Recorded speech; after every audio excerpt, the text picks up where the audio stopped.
A young boy named Miguel living in Mexico with his mother, Rosa. Ever since Miguel lost his father at a very young age, Rosa has been the only family he's had. While she's preparing a meal, her phone suddenly rings. It's her cousin, Carlos, and the fear in his voice says everything before he even explains what's happening. A powerful cartel is after him because he's holding a large amount of their money. Knowing he doesn't have much time left, Carlos tells Rosa that he's sending the cash to her. The moment she receives it, she needs to leave Mexico immediately. Carlos keeps his word and sends the money. But before he can disappear, the cartel catches up with him. Moments later, the cartel's ruthless leader, Mauricio, arrives and personally takes over. While searching Carlos' phone, Mauricio notices the last number he called belonged to Rosa. Without wasting another second, Mauricio orders his crew to get ready. They're going after Rosa. The story now shifts to Arizona. We meet Jim Hansen, a former Marine and once one of the military's finest snipers. Those days are long behind him now. He's living a quiet life, working as a rancher while helping patrol the border, watching for anyone attempting to cross illegally. During his patrol, Jim notices an elderly man sitting beneath a tree with an injured leg. Instead of ignoring him, Jim offers him water and contacts the authorities so the man can receive medical attention before heading home. But waiting for him there is another problem. A representative from the bank shows up with bad news. Jim had borrowed a significant amount of money to pay for his wife's cancer treatment. Sadly, despite everything he spent trying to save her, she didn't survive.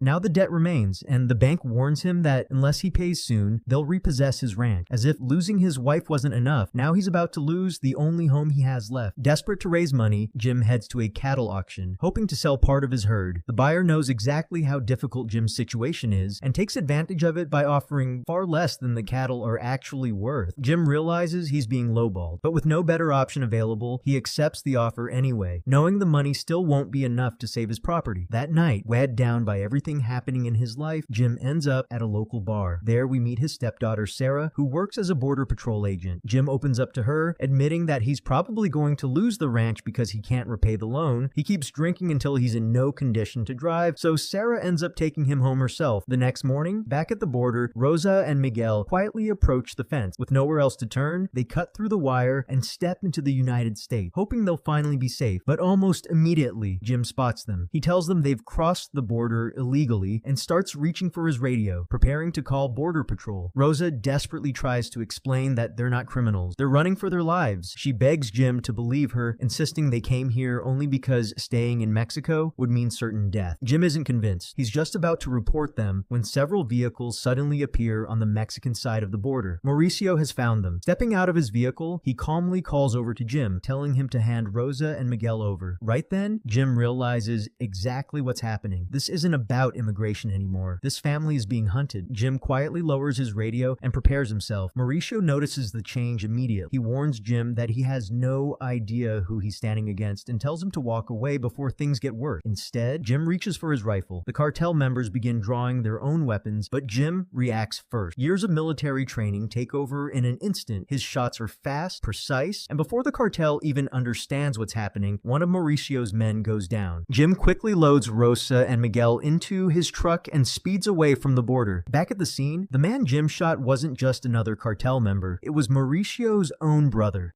Meanwhile, Jim keeps driving as fast as he can, but then he notices Rosa becoming weaker. Only now does he realize she's been seriously injured during the escape. Jim immediately pulls over and tries convincing her that they have to get to a hospital. Rosa gently refuses. She already knows she doesn't have much time left. Instead, she hands Jim the bag filled with cash, along with a piece of paper containing an address in Chicago. She tells him that family members are waiting there. If Miguel can reach that address, he'll finally be safe. With her last bit of strength, Rosa asks Jim to protect her son. Moments later, she quietly passes away. Jim immediately contacts Sarah, and soon law enforcement arrives at the scene. Rosa is taken away, while Sarah assures Jim that Miguel will be placed in protective custody until relatives arrive to claim him. The following morning, Jim heads out with his loyal dog, Jackson. While driving, he notices suspicious men nearby. The sight reminds him of the bag Rosa entrusted to him. Curious, he finally opens it and freezes. Inside is a huge amount of cash. For a moment, Jim Jim considers what that money could do. It could erase his debt. It could save his ranch. He even starts driving toward the bank, but then he notices dried blood on the bag. Suddenly, Rosa's final words echo in his mind. Jim grips the steering wheel tighter. His decision is made. The money isn't his. Miguel is. He turns the truck around and heads straight back to the detention center. When he arrives, officials tell him Miguel's relatives have already shown up to take custody of him. Something doesn't feel right. Jim asks a few more questions, and his worst fear becomes reality. The people claiming to be Miguel's family are actually working for Mauricio. Without wasting another second, Jim quietly sneaks Miguel out through the back exit, but as they reach the parking lot, Mauricio spots them. Now the hunt has truly begun. Now that Mauricio knows Jim has taken Miguel again, there's no turning back. Jim rushes home, throwing a few clothes into a bag before unlocking a cabinet filled with his old firearms. He knows exactly what he's up against now, and he isn't taking any chances. Meanwhile, Mauricio and his crew have already crossed into the United States. Thanks to the cartel's connections, getting across isn't difficult for them. When they arrive at Jim's ranch, the place is empty. Searching through the house, Mauricio finds Jim's paperwork, including a credit card statement. Digging deeper, he also discovers Jim's military history. This is when he learns the truth. Jim Hansen wasn't just a Marine, he was one of the Corps' finest snipers, decorated with multiple honors. Mauricio realizes the man he's chasing isn't an ordinary rancher. Before leaving, Mauricio takes Jim's old Marine badge as a trophy, then sets the ranch on fire. After that, he visits one of the cartel's contacts in America, hands over Jim's credit card information, and orders him to track every purchase Jim makes. And unfortunately, Jim unknowingly walks right into that trap. He stops at a gas station to fill up his truck before going inside to buy a road map to Chicago. Instead of paying with cash, he uses his credit card. The payment instantly reveals his location. Moments after Jim drives away, Mauricio arrives at the same station. He questions the clerk about Jim, but she refuses to cooperate or hand over the security footage. The cartel forces its way to the recordings anyway. After reviewing the footage, Mauricio confirms that Jim is heading east. Without wasting another minute, the entire group heads after him. Not long afterward, Jim is pulled over by a police officer during a routine traffic stop. The officer checks his license, then notices several firearms inside the truck. Jim is placed under arrest and moved into the patrol vehicle. The officer keeps making suspicious phone calls, and Jim quickly realizes he isn't acting like a normal cop. Trusting his instincts, Jim steps out and confronts him. Within moments, it's obvious the officer has been bribed by the cartel. Jim quickly overpowers him, leaving him unconscious before telling Miguel to hide nearby. If anyone shows up, don't make a sound. Only minutes later, Mauricio arrives. He wakes the officer and demands to know where Jim went. The officer honestly says he doesn't remember anything after being knocked out. Furious, Mauricio loses his temper and leaves the officer behind before continuing the search. Jim, meanwhile, realizes he needs more supplies. He stops at a gun shop, picks up additional weapons, and later checks into a small motel with Miguel for the night. Everything seems quiet until around 2 a.m. Unable to sleep, Jim steps outside with his loyal dog, Jackson. That's when he spots Mauricio speaking with the motel receptionist. Jim doesn't hesitate. He rushes back, wakes Miguel, and quietly tells him they have to leave immediately. Before escaping, Jim anonymously alerts the police, reporting suspicious criminals at the motel. Then the two slip out through a window and disappear into the nearby bushes. A few moments later, Mauricio learns their room number. He storms inside, only to find it empty. Searching outside changes nothing. Jim and Miguel are gone. Enraged, Mauricio shouts into the darkness, promising Jim that this chase won't end until one of them is gone. Eventually, Mauricio's crew leave. Believing it's finally safe, Jim tells Miguel to stay hidden while he goes back for Jackson, but the danger isn't over. Mauricio never actually left. As Jim approaches, Jackson begins barking. The sound gives away their position. Mauricio reacts immediately, and Jackson collapses, protecting his owner.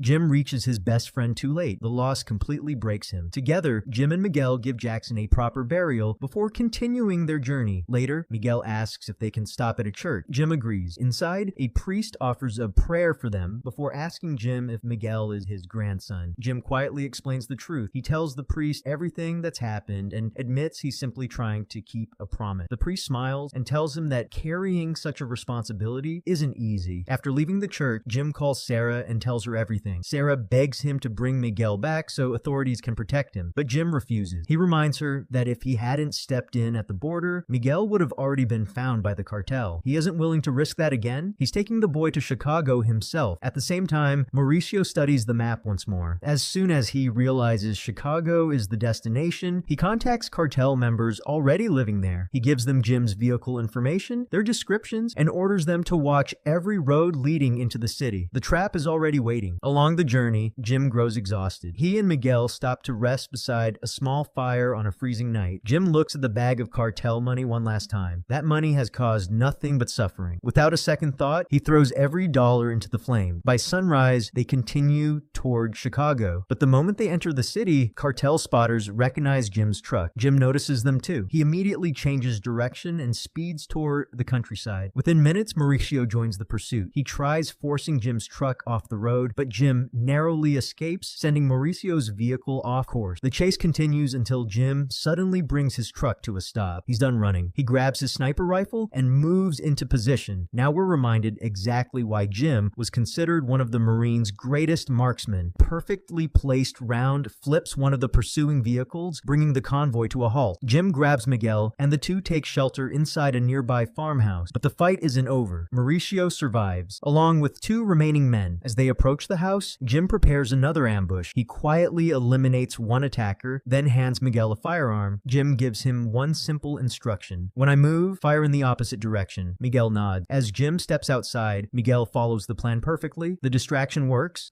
Another cartel member exposes himself, and Jim drops him instantly. Now, only Mauricio remains. Unlike the others, Mauricio refuses to rush. He knows Jim is waiting. Instead of walking into another trap, he searches for Miguel. He slips inside another room and finds the boy first. Holding Miguel at gunpoint, Mauricio forces him outside and orders Jim to throw down his weapon. Jim has no choice. He lays the rifle on the ground. Then Mauricio places a gun into Miguel's hands. He tells the boy to prove himself by shooting Jim. He pressures Miguel to pull the trigger, but Miguel remembers everything Jim has taught him. At the last possible second, he secretly drops the ammunition. Jim immediately attacks Mauricio. The two men crash into each other, fighting with everything they have left. It's a long, exhausting struggle. Watching from nearby, Miguel desperately wants to help. He picks up another gun and aims at Mauricio. Mauricio taunts him. If you've got the courage, do it. He keeps provoking Miguel, trying to force the boy into becoming a killer. But before Miguel can fire, Jim grabs the weapon away and ends the fight himself. As Mauricio lies defeated, Jim gives him one final choice. He quietly places a gun beside him and walks away with Miguel. Left alone, Mauricio makes his own decision, bringing his violent path to an end. With the danger finally behind them, Jim and Miguel arrive in Chicago at the address Rosa gave him. The house belongs to Miguel's grandmother, where his aunt also lived. Jim tells Miguel to ring the doorbell. Seconds later, the door opens. His grandmother rushes outside, overwhelmed with emotion, and pulls Miguel into a warm embrace. As Miguel turns around to thank Jim, Jim is already gone. A short distance away, Jim quietly boards a bus. As he settles into his seat, the truth becomes painfully clear. Throughout the final battle, he suffered severe injuries. He's growing weaker with every passing minute. But he doesn't ask for help. He doesn't call anyone. His journey finally comes to an end.